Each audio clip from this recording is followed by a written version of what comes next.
Hey guys, this is Northville Tech. In this video, we will show you how to view recurring payments on Wells Fargo.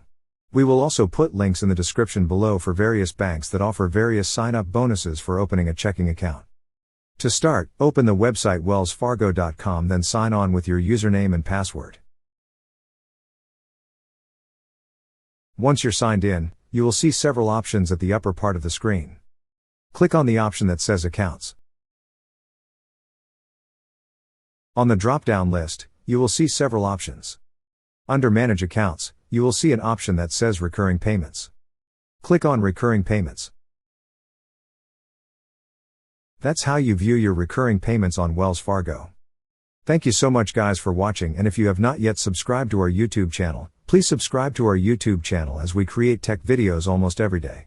Also check out our website northvilletech.com for great tech articles, and our recommended resources in the description below for various sign-up bonuses.